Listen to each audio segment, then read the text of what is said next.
Y ahí la varilla de oro se hundió al primer golpe. Entonces, en ese lugar, Manco Cápac y Mama Oyo fundaron la capital del imperio incaico, la ciudad del Cusco, o capital del Tahuantinsuyo, cumpliendo con su misión. Luego reunieron a los pobladores y Manco Cápac les enseñó a los hombres las técnicas agrícolas, como los secretos de la agricultura, el cultivo de la tierra, el sembrillo de semillas, técnicas pecuarias, enseñó técnicas para fabricación de instrumentos necesarios para realizar faenas agrícolas y de caza. También enseñó a construir sus viviendas. Mama Oyo, por su parte, enseñó a las mujeres el arte textil, como hilar y el tejer, a confeccionar vestidos, el arte de realizar labores domésticas como cocinar, lavar, y finalmente les enseñó a adorar a Dios Sol. Y así, según esta leyenda, empezó la civilización de los incas. Leyenda de Manco Cápac y Mama Oyo.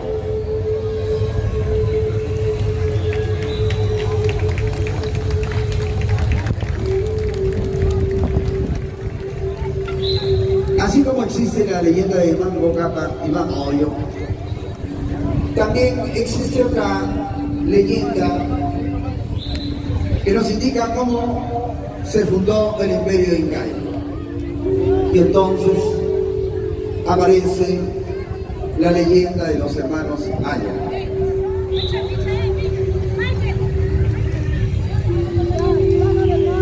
Y nos manifiesta que hace mucho tiempo el dios Huiracocha, creador del mundo, envió a sus hijos, los más poderosos, a cumplir una importante tarea de que vayan en busca de las tierras fértiles donde fundarían un gran imperio.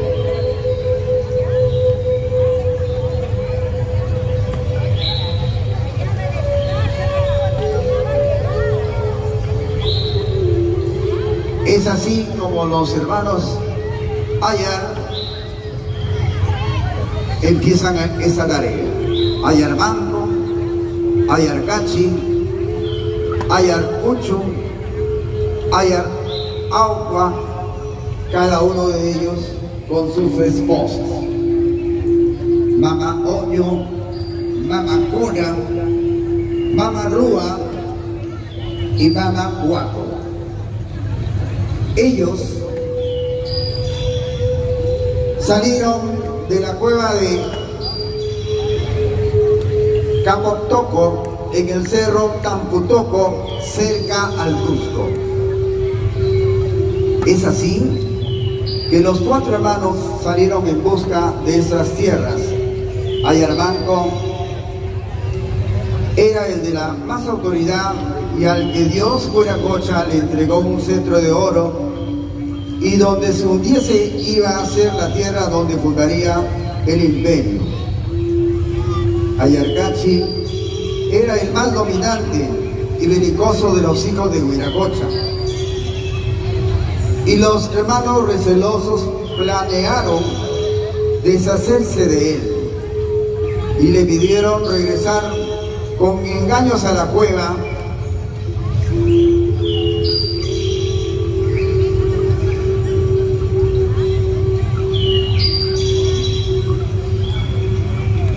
y cuando estaba dentro taparon la cueva con un derrumbe.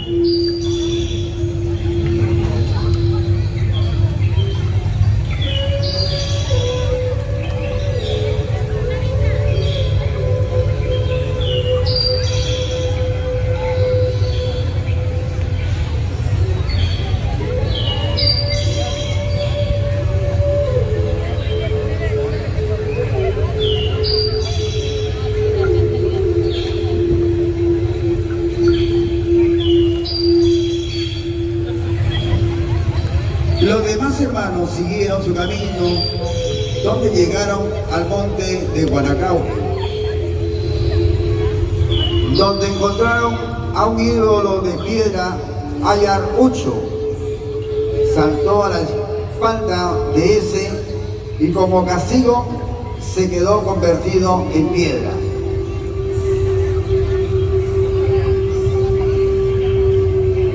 Siguiendo el camino, Ayar Auca le crecieron alas y se convirtió en ave.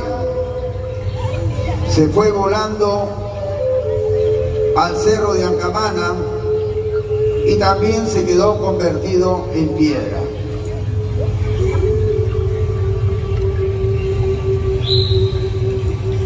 El único hermano restante, Ayar Manco, y las mujeres de la familia llegaron al Cusco y el cetro se hundió en dichas tierras y fundó el imperio en nombre del dios Huiracocha o dios Sol. Cusco, que significa ombligo del mundo, se convirtió en la capital del Tahuantinsuyo, empezando así la historia del imperio inca.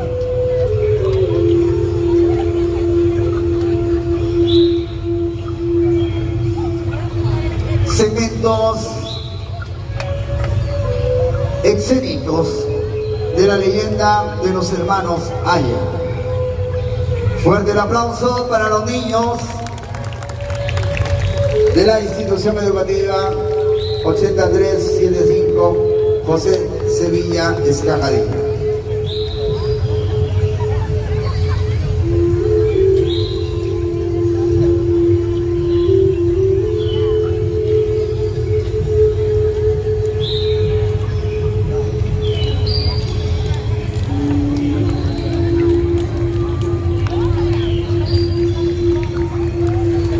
Momento de presentar el acto escénico de los incas del Tahuantinsuyo. Con la formación del imperio entre los siglos XV y XVI, los incas empezaron a expandir su territorio al que llamaron Tahuantinsuyo, que significa las 4 regiones o 4 suyos. La expansión del Tahuantinsuyo, que fue gobernado por 14 incas y abarcó los territorios del Perú, Colombia, Ecuador, Bolivia y Chile, se inició con la derrota de los chancas y se truncó con la conquista española. La etapa del crecimiento tuvo 3 fases: la consolidación como primera fase, la segunda la expansión y la tercera la expansión.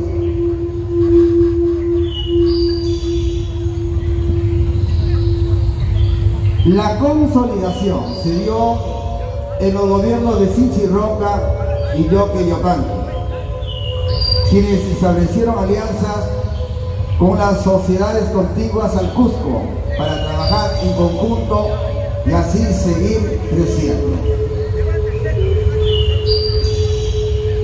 La segunda expansión tuvo como protagonista a los incas Maita Capa y Capa Yupanqui, Inca Roca, Yaguar Huaca y Huiracocha, pero fue durante el gobierno de Huiracocha que Titu Cusi Yupanqui, más conocido como Pachacute, se impuso a los chancas y estableció su predominio en las cuencas del Vilcanota, Apurímac y Pampas. La tercera expansión se dio durante el periodo de Pachacute, Amaru Inca Yupanqui, Tupac Inca Yupanqui, Huayna Capa, Huáscar y Atahualpa. Hemos conquistado la cuenca del Vilcanota, Apurímac y Pampas. Tenemos que seguir creciendo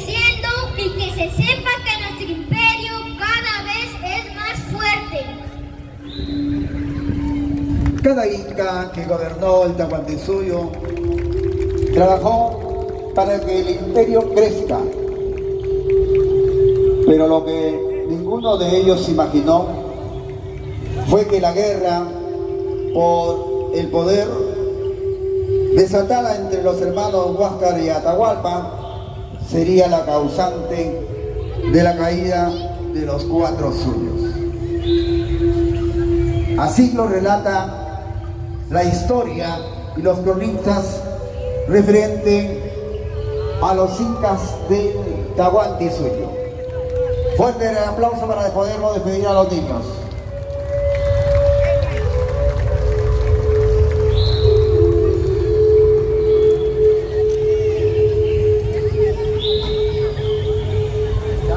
Este segmento se denomina conato entre Huáscar y Atahualpa.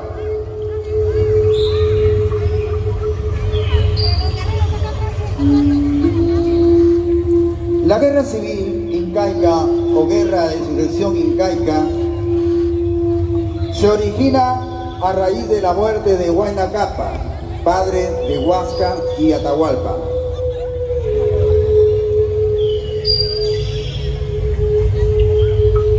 Huayna Cápac fue víctima de una extraña peste que lo llevó hasta la muerte, pero en la vida ya había designado a Huáscar como su sucesor al trono imperial.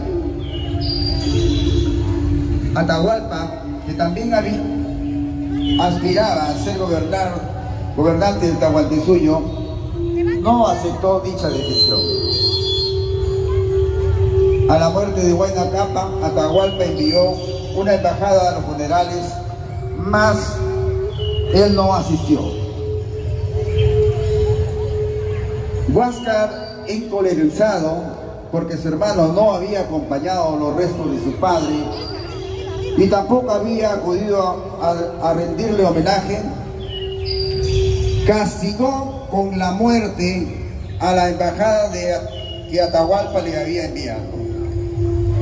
Huáscar pensó que de esa manera haría sentir su autoridad, pero no lo consiguió, ya que Atahualpa se sublevó, desencadenándose la guerra civil. Yo soy Huáscar, el único gobernante del imperio incaico. Carizuncu. Yo soy Atahualpa, me sublevo con mis guerreros. El trono del imperio incaico será mío. Carizuncu, Intihuán.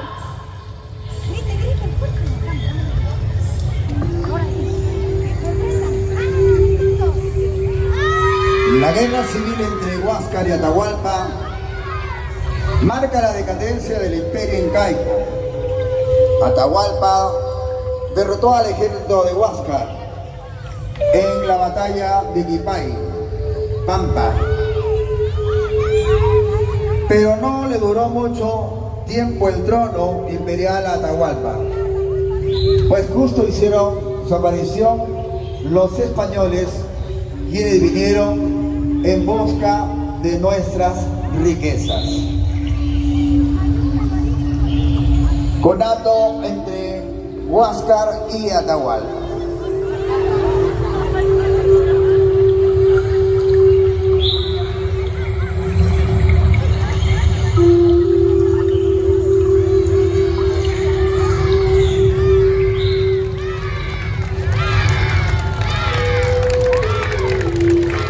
Fuerte el aplauso para estos niños representando el conato entre Huáscar y Atahualpa. Este siguiente segmento corresponde a la etapa de la conquista.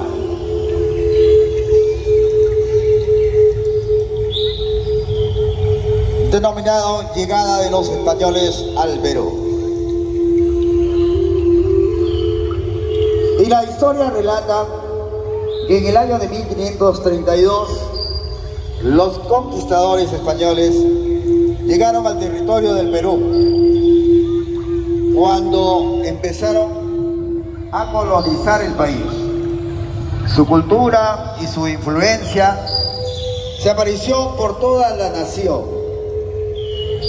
No solo su propagación religiosa, sino también su población. Los primeros en llegar al Perú fueron Francisco Pizarro y su mano derecha Diego de Almagro, desembarcando en Tumbes.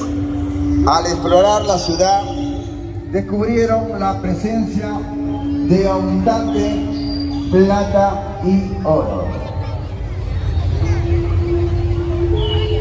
La conquista y la pacificación del Perú fue un largo proceso que se desarrolló desde el primer contacto de Francisco Pizarro y sus jueces con el Inca Atahualpa en 1532. Pizarro y la gran mayoría de hombres continuaron, sin embargo, la expedición con rumbo a Cajamarca, donde se decide encontrar al Inca Atahualpa.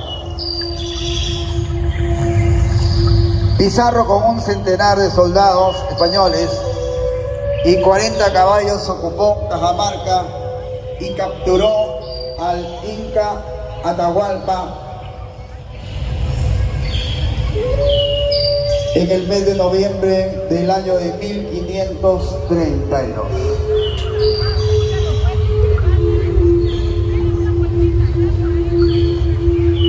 Captura de Atahualpa.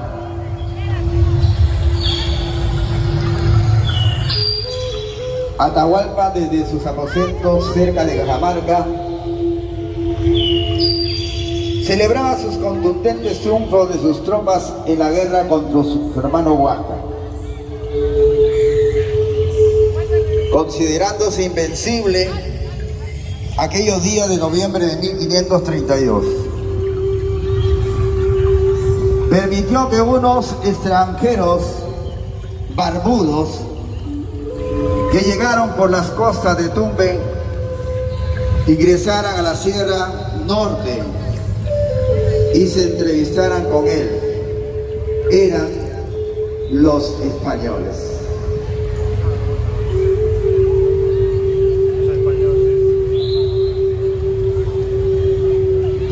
En los años de Pultumarca fue el primer encuentro entre los hispanos y el nuevo Inca. Hernando Pizarro convenció a Atahualpa para asistir a una comida y entrevista con su hermano Francisco Pizarro, prometiendo devolver los bienes que habían tomado sin su autorización. Un 16 de noviembre de 1532, el Inca asistió a la plaza de Cajamarca, acompañado por un impresionante cortejo de 8,000 personas, pero solo con 200 guerreros con porras y sogas, para matar a los barbudos que insolentemente se hacían pasar por enviados del dios Viracocha y partidarios de Huáscar. Al atardecer de aquel día, en la plaza, el sacerdote español Vicente Valverde le exigió al Inca su conversión a la religión católica y su sometimiento a la autoridad del rey de España. Atahualpa rechazó aquel requerimiento, por lo que las fuerzas invasoras atacaron sorpresivamente con armas de fuego, caballo y espada. Ocurrió una horrenda masacre que ocasionó al menos 4.000 muertos, en medio de la cual el Inca fue secuestrado y llevado al Amarcihuasi, donde soportaría un cautiverio de 8 meses. De esta manera, el imperio incaico cayó en manos del invasor español.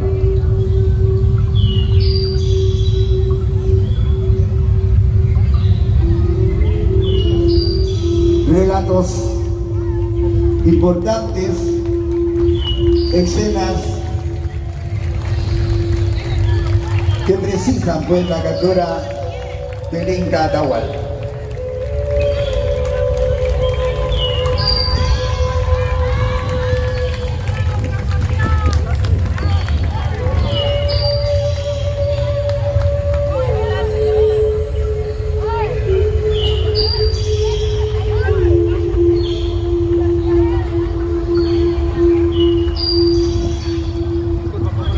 Seguidamente presentamos el momento escénico explotación de los indígenas en las minas.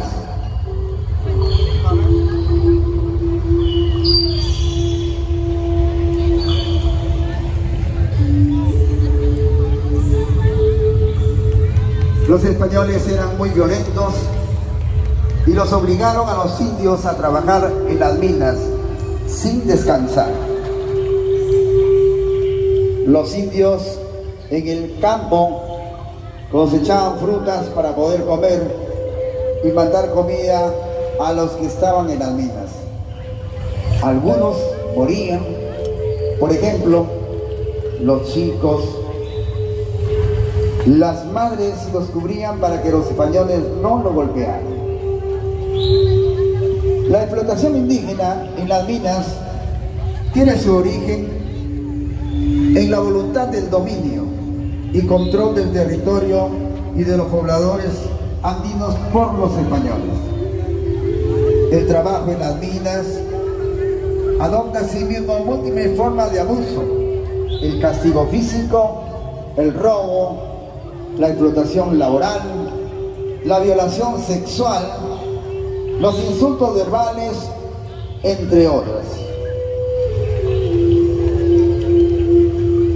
Los grandes estudiosos de la conquista española en América no pueden negar que se cometieron crímenes contra los habitantes de los territorios invadidos, así como masacres, violaciones, robo de metales como el oro, la plata, esmeraldas y perlas. Existió el esclavismo y explotación laboral de negros e indígenas.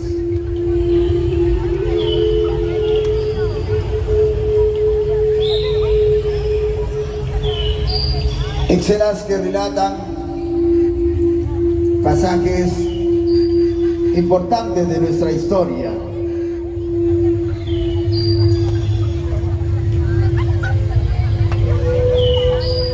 La explotación indígena en las minas.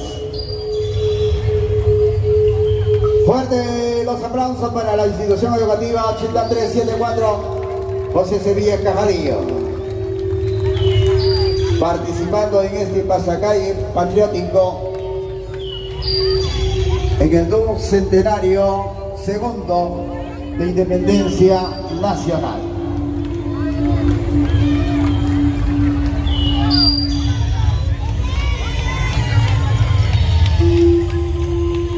El siguiente segmento tiene por título otra forma de explotación: los obrajes.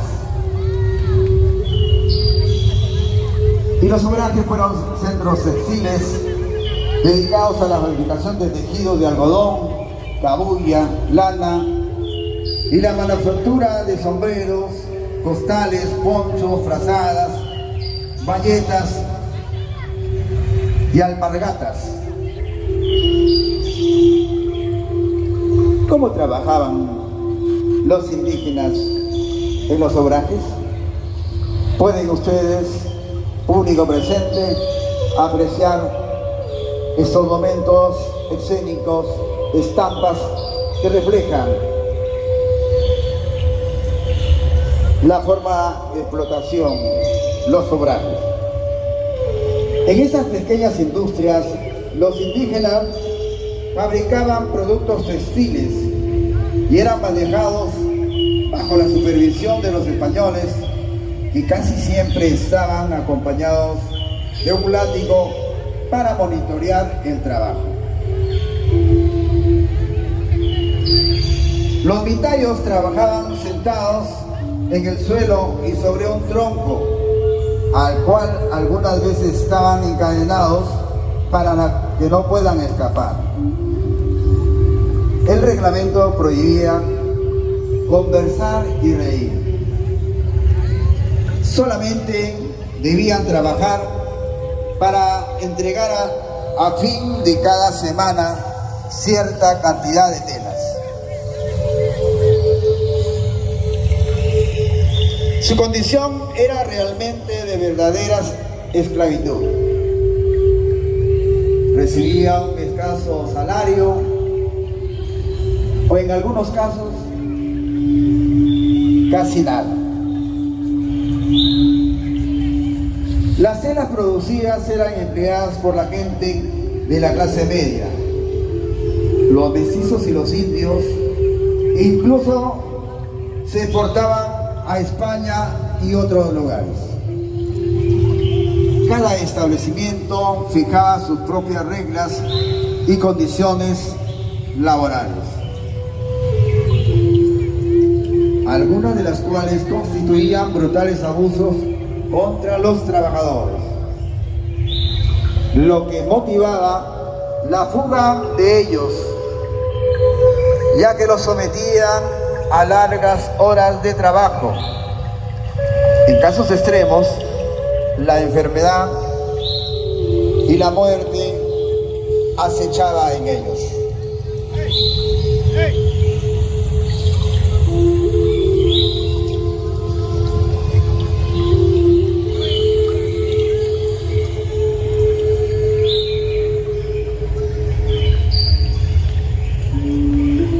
Momentos escénicos de la forma de explotación indígena, los obrajes.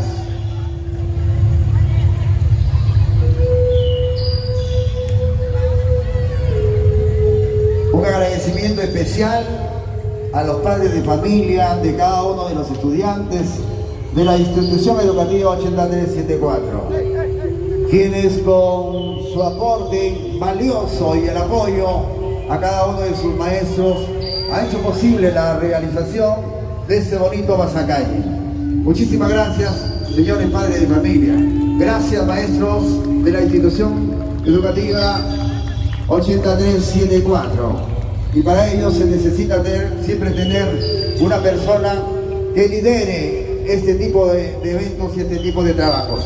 Gracias, señor director Luis Flores Barba, por este bonito homenaje a la patria. Muchísimas gracias. El siguiente segmento se denomina la emancipación.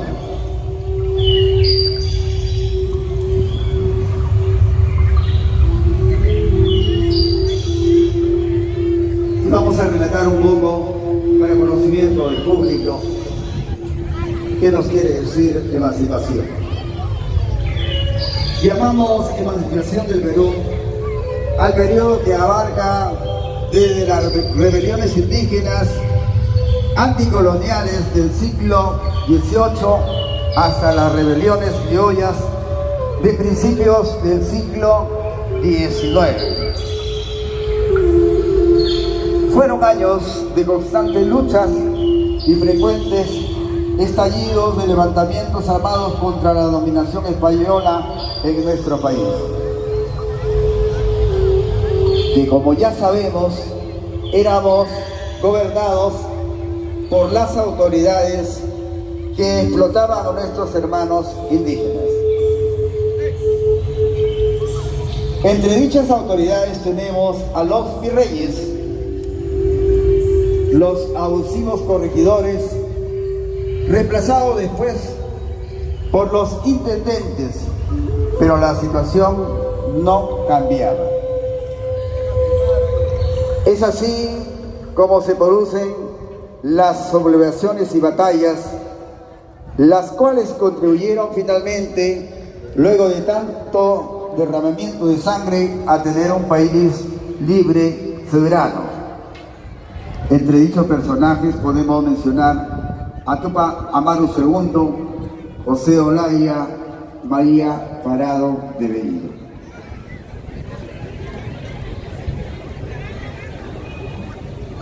Conozcamos ahora los pasajes de la cruel condena de Tupac Amaru II. Que sea sacado a la plaza principal y pública de esta ciudad, donde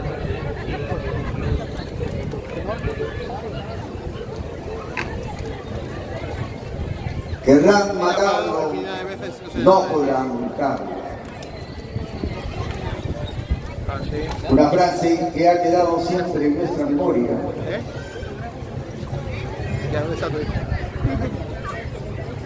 Querrán descuartizarlo y no podrán descuartizarlo. Escena de la cruel condena de Tupac Amaru II.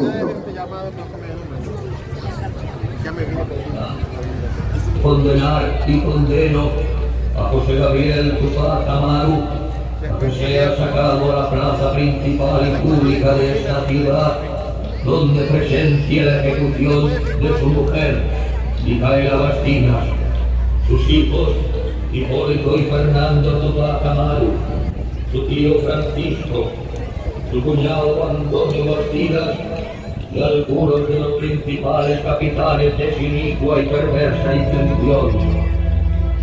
Cumplidas estas sentencias, se le cortará por el verdugo la lengua y después, amarrado por cada uno de los brazos y pies con cuerdas fuertes a las cinchas de 4 caballos, quede dividido el cuerpo en 4 partes. Que todos los individuos de su familia que no hayan venido hasta hoy a nuestro poder sean castigados con iguales, rigurosas y afrentosas penas. Queden asimismo infames e inhábiles para siempre. Que se destruyan los autos del juicio, para que no quede memoria de tan infortunados sujetos, ni rastro alguno de esta raza maldita.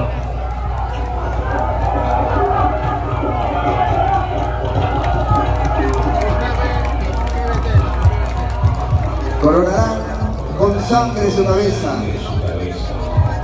sus hombros con golpes, con clavos sus costillas, harán morder el polvo, golpearán, no podrán matar. Pegarán los sueños y los ojos, quedarán descuartizando grito a grito, o estudiarán a golpe de matanza, lo clavarán, no podrán matar. No sé si quieres saber la ahí ocupada con tu hijo, con tu hermano. No podrán matarlo, querrán volarlo y no podrán volarlo, querrán romperlo y no podrán romperlo, querrán matarlo y no podrán matarlo, querrán descuartizarlo, desnudarlo, mancharlo, pisotearlo, desarmarlo, querrán volarlo y no podrán volarlo, querrán romperlo y no podrán romperlo, querrán matarlo y no podrán matarlo. Al tercer día de los sufrimientos, cuando se crea todo consumado, gritando libertad, porque la tierra ha de volver y no podrán matar.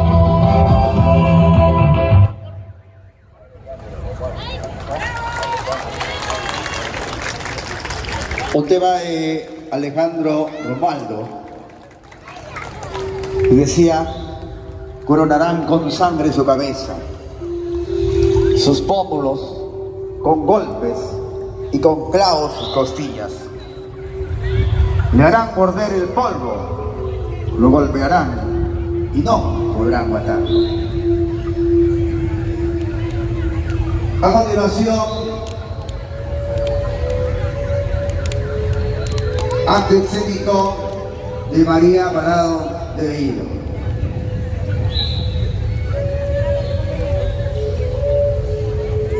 Y podemos ver en este segmento la participación de la mujer en el proceso de la emancipación peruana, que fue admirable y hasta cierto punto decisiva. Las mujeres participaron de 1000 formas.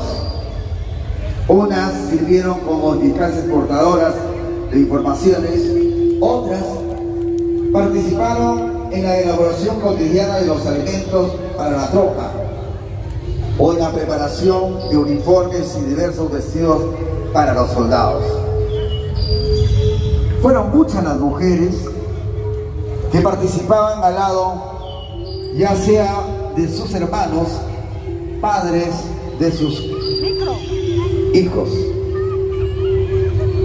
Y no faltaban quienes, demostrando actos de arrojo y audacia, realizaban actos armados para obstaculizar el avance del enemigo. Ahí surge la presencia de la heroína María Andrea Parado de Bellido, mujer ayacuchana que colaboraba con las montoneras mediante información que hacía escribir con otra persona, puesto que ella era analfabeta, y fue fusilada demostrando amor a su patria, su pueblo, y entregó su vida por la independencia.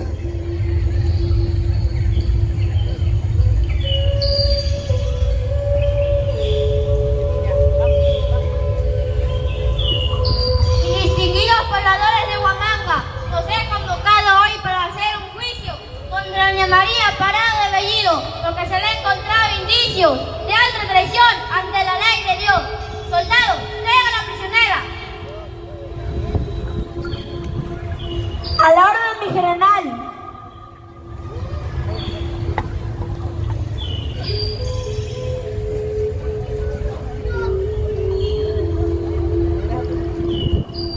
Doy una última oportunidad para que me digas quién fue el cómplice de escribir esta carta. Yo no estoy aquí para informar a ustedes, sino para sacrificar por la causa de la libertad. Y hay una última oportunidad. Dime, ¿quién escribió esta carta? Si tendré que morir, moriré por mi patria y mi pueblo y por la independencia. Lamentablemente no me queda de otra. Soldado, a fusilamiento.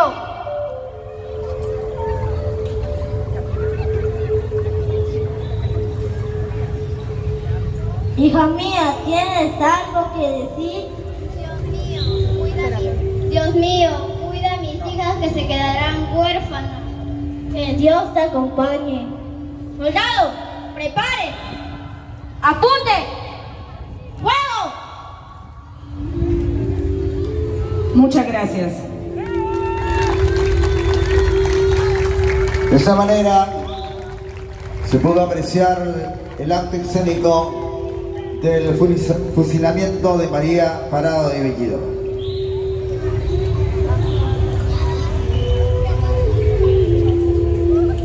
Despidámonos con un fuerte aplauso a los niños de José Sevilla Cajadillo.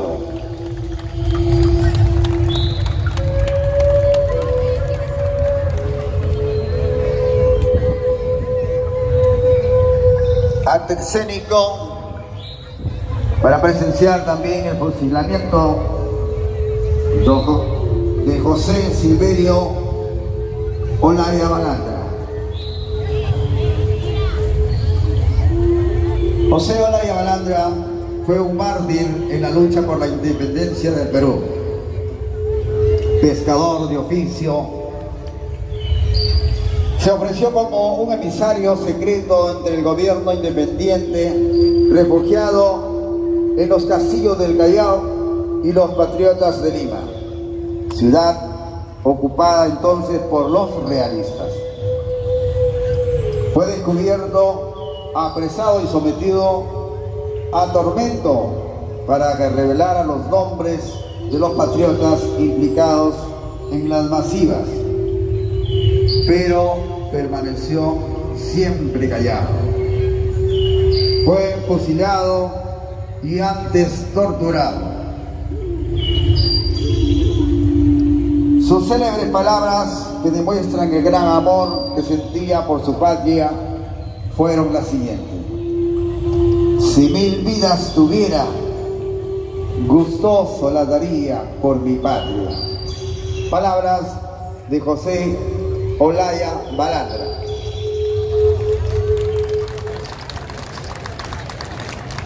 A continuación viene el acto escénico, el grito de libertad de San Pedro de Llop, y en esta ocasión el relator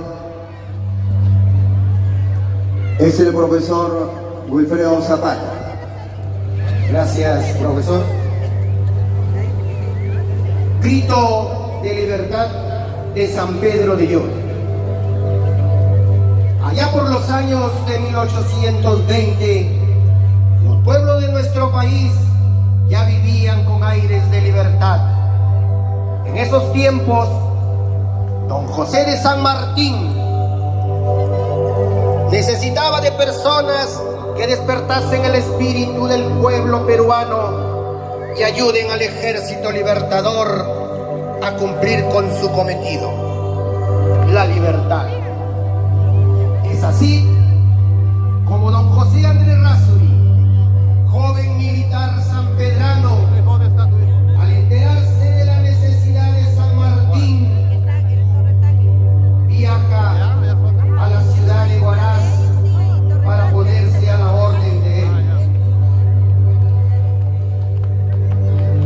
San Martín, conociendo de su capacidad de militar, lo destaca al Departamento de la Libertad y lo pone en contacto con los patriotas de Trujillo y Lambayeque. La ciudad de Lambayeque, el 27 de diciembre de 1820, había proclamado su independencia, acto que nunca estuvieron de acuerdo el sargento mayor Antonio Gutiérrez de la Fuente y otros 3 oficiales, quienes al verse acorralados se marchan de Lambayeque a Trujillo. En la ciudad de Lambayeque se encontraba la señora Rioja, familiar de José Agustín Esteves, quien avisó de lo sucedido en Lambayeque y de los fugitivos que iban hacia Trujillo.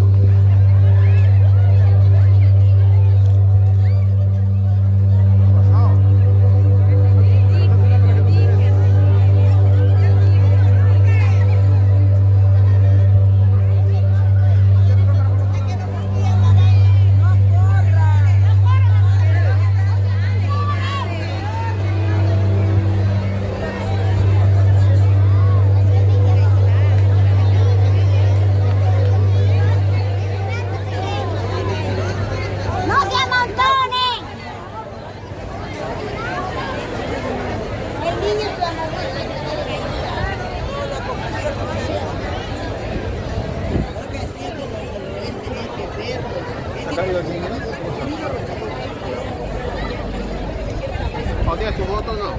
¿No tienes tu voto? Cada vez.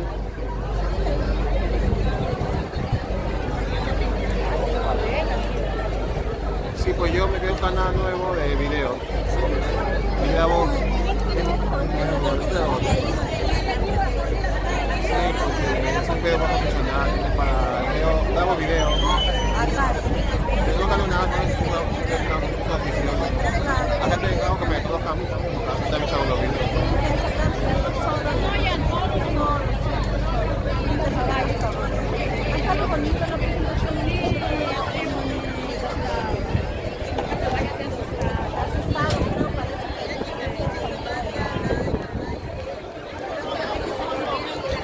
Bien, con la noticia recibida, don Santiago Errázuriz, José Andrés Errázuriz, José Agustín Esteves, José Seferino Hurtado, junto con muchos patriotas, prepararon una emboscada para cortarles el paso. Cuando el sargento mayor Antonio Gutiérrez de la Fuente y los otros 3 oficiales fugitivos llegaron a San Pedro de Llor, fueron tomados prisioneros a la altura de la Alameda de la entrada sur de la ciudad de San Pedro de Llor.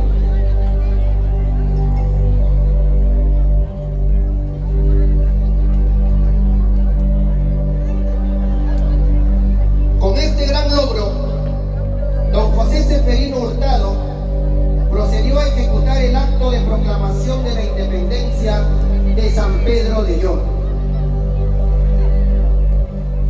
Un 10 de enero de 1821, el sanpedrano José Andrés Errázuriz Esteves, junto con su hermano Santiago y don Seferino Hurtado, se dirigieron a la plaza de armas de la ciudad frente al templo de su fe y allí proclamó la independencia de San Pedro de Llor.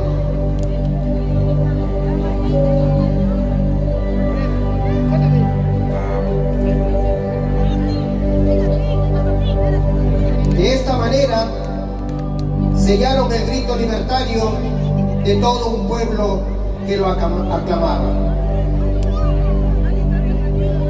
Posteriormente, Errázuriz, en cumplimiento de su misión, se marcha al norte y organizó y realizó en perfectas condiciones lo que le habían encomendado. Al pasar por San Pedro de Llor, dejó instrucciones a su hermano Santiago para que vendiera una parte de sus tierras y con el importe de esas ventas adquiriese ganado, equipos, armas y todo lo necesario para construir una pequeña unidad de caballería a la que posteriormente designó como los Dragones de Pacasmayo, quienes luego se integraran al regimiento húsare del Perú. De esa forma, don José Andrés Errázuriz Esteves proclama la independencia de San Pedro de Llor un 10 de enero de 1821. ¡Viva San Pedro de Llor! ¡Viva la libertad!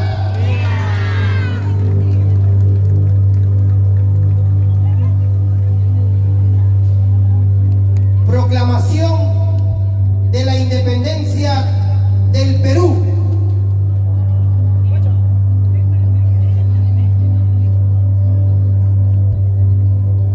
Don José de San Martín, al mando de la expedición libertadora del sur, desembarca en Paracas el 8 de septiembre de 1820. Después de una serie de acontecimientos favorables al ejército patriota, el ejército realista abandona la capital. El 10 de julio de 1821, San Martín hacía su ingreso a la ciudad de Lima en horas de la tarde, tratando de ingresar de incógnito, pero su presencia fue descubierta por la población, quienes rápidamente salieron a las calles aclamándolo incesantemente. Las fuerzas realistas, por lo pronto, al verlo, huyeron a la sierra. Es así como el 15 de julio de 1821, en el local de Cabildo, se reunieron los vecinos notables de la ciudad, precedidos por el alcalde conde de San Isidro y el arzobispo don José María de las Heras, quienes deciden firmar el acta de la proclamación, donde ponen de manifiesto el deseo del pueblo de independizarse de España.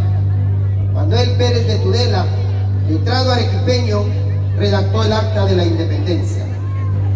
El pueblo estaba ansioso por hacer escuchar su grito de libertad Es así como el sábado 28 de julio de 1821, en una ceremonia pública solemne, José de San Martín enunció la célebre proclamación de la independencia del Perú.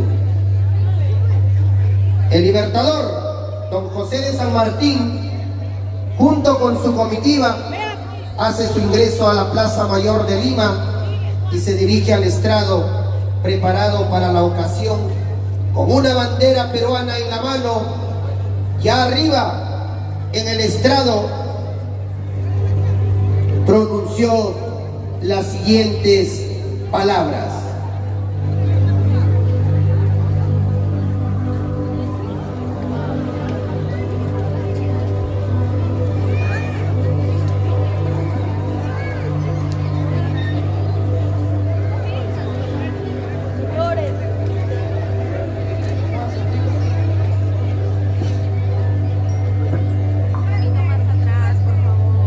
Señores, el Perú desde este momento es libre e independiente por la voluntad general de los pueblos y por la justicia de su causa que Dios defiende. ¡Viva la patria! ¡Viva la libertad! ¡Viva el Perú!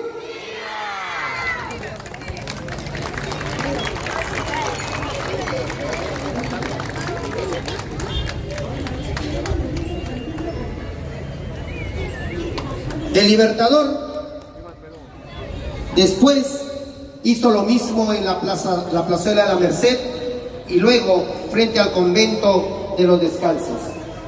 Al terminar las proclamas, San Martín y el cortejo regresaron al Palacio de los Virreyes, donde recibieron a Tomás Cochrane, quienes acababan de arribar al Callao. En la tarde siguieron las celebraciones con una corrida de toros en la Plaza de Hacho y en la noche con una recepción en el Palacio Municipal. Se hallaba entonces en Lima el marino Basil Hall, comandante de un navío de la flota británica anclada en el Callao. Había sido llamado por el marqués de Montemira para que con sus tropas resguardara la ciudad del probable ataque de los montoneras indígenas.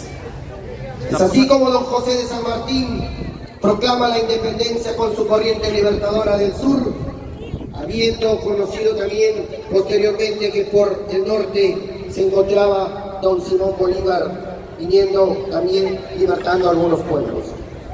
La independencia del Perú fue un capítulo fundamental en las guerras de la independencia americana. Ciertamente, sin la liberación de lo más importante virreinato sudamericano, la libertad de la región corría serio peligro. Luego de un par de años de la batalla de Ayacucho, que selló militarmente la independencia peruana y sudamericana, los últimos reductos realistas cayeron en manos patriotas en el año 1826. Pero no será hasta que en el año de 1836, cuando España finalmente renuncia a todos sus dominios en América, excepto Cuba y Puerto Rico. ¡Viva la libertad! ¡Viva la independencia! ¡Viva el Perú! ¡Viva nuestra pequeña patria San Pedro de Yo! Muchas gracias.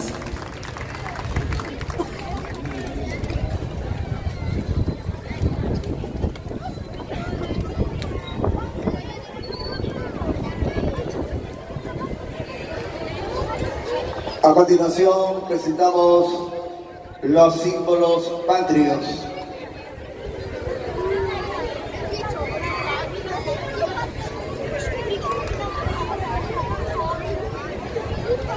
Los símbolos patrios son los elementos representativos de la República del Perú.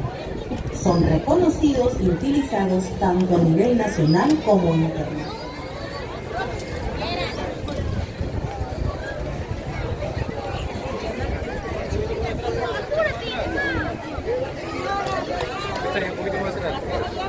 En esos instantes vamos a presentar los símbolos patrios.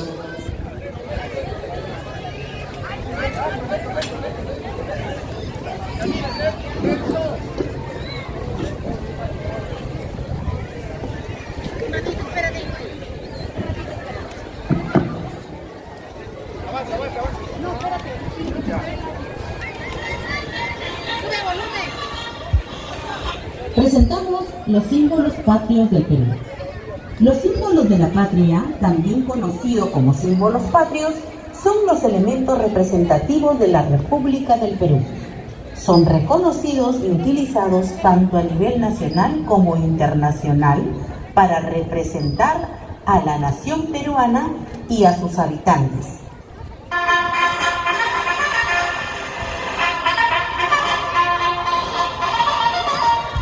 Los símbolos de la patria son tres: la bandera, el escudo nacional y el himno nacional.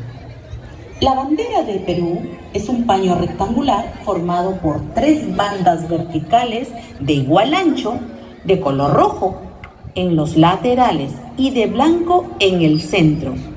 La primera bandera del Perú independiente fue creada por el general José de San Martín en el año de 1820 y fue desplegada por primera vez como símbolo de todos los peruanos liberados en la Plaza Mayor de Lima el 28 de julio de 1821, en el momento de la proclamación de la independencia.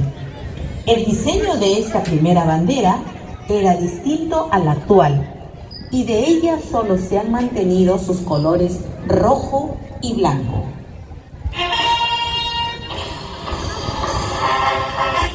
El escudo nacional.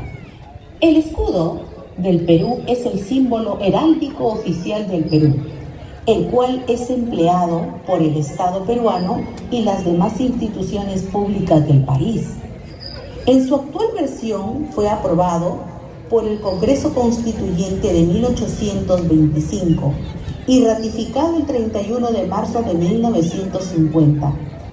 Los campos del escudo representan a los recursos naturales del Perú. La vicuña representa el reino animal. El árbol de la quina representa el reino vegetal y la cornucopia el reino mineral. Las coronas simbolizan la victoria. El árbol de la quina toma importancia en los años en los que el paludismo asolaba al pueblo peruano y se utilizó el polvo extraído de su corteza para curar dicha enfermedad.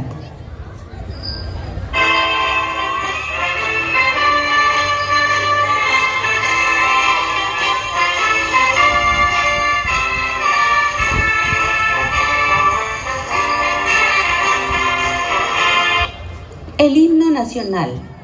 El himno nacional de Perú, cuya letra fue escrita por José de la Torre Ugarte y la música fue compuesta por José Bernardo Alcedo, fue adoptado en 1821 con el título de Marcha Nacional de Perú. Su versión actual fue adoptada con los arreglos del músico Claudio Rebagliati en 1869 y hecha oficial en 1901. El himno nacional fue cantado por primera vez por la cantante peruana Rosa Merino.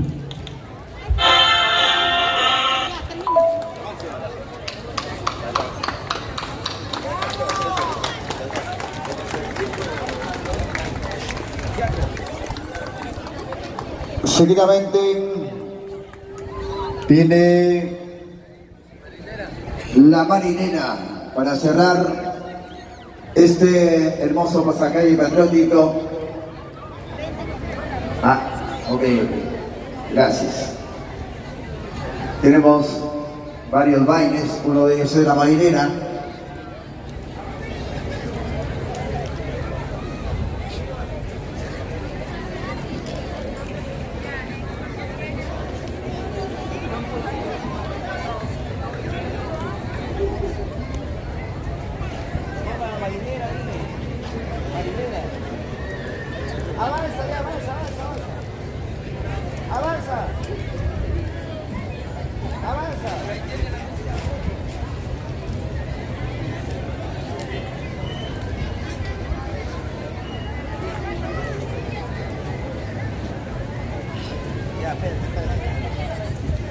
Ahí nomás, ahí nomás.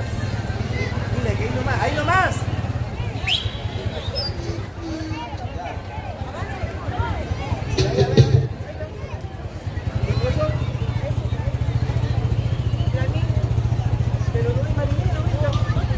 hermoso pasacalle patriótico de la institución educativa 8374 José Cepillas Castillo.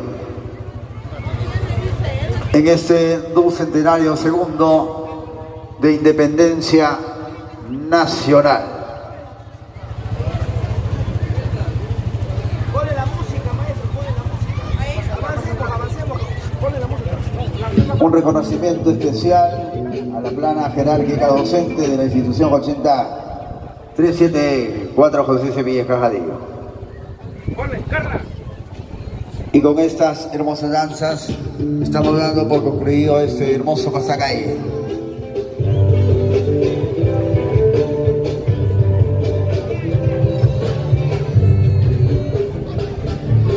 Se baila y festejo.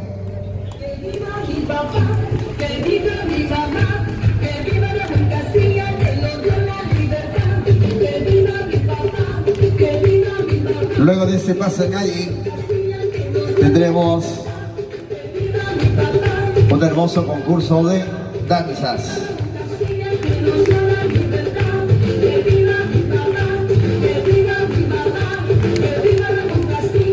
Señoras y señores, el Comité de Celebraciones del Aniversario Patrio les invita a ustedes a continuar participando de este evento que viene un extraordinario concurso de danza.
¿Te forman?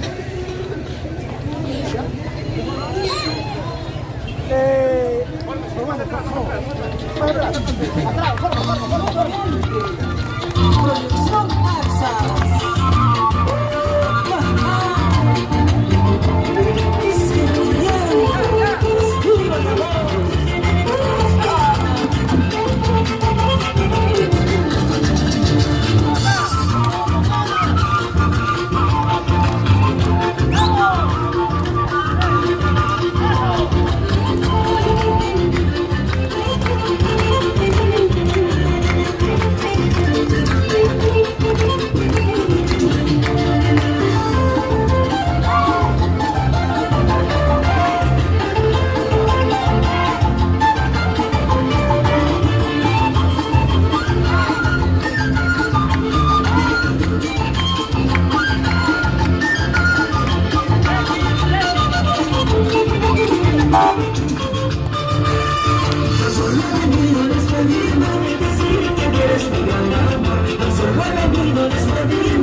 Con ese baile marinera estamos cerrando ese hermoso pasacay patriótico a cargo de la institución educativa 83744 José C. Vieja Javier. En nombre del señor director, la plana docente, padre de familia y alumnado en general, un agradecimiento a todo el pueblo de San Pedro de León.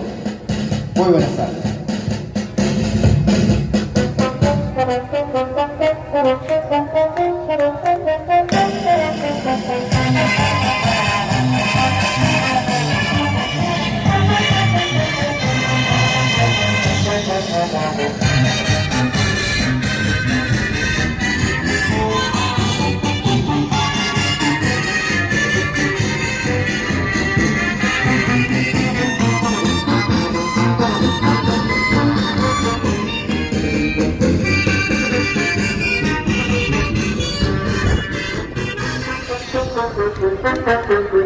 Thank you.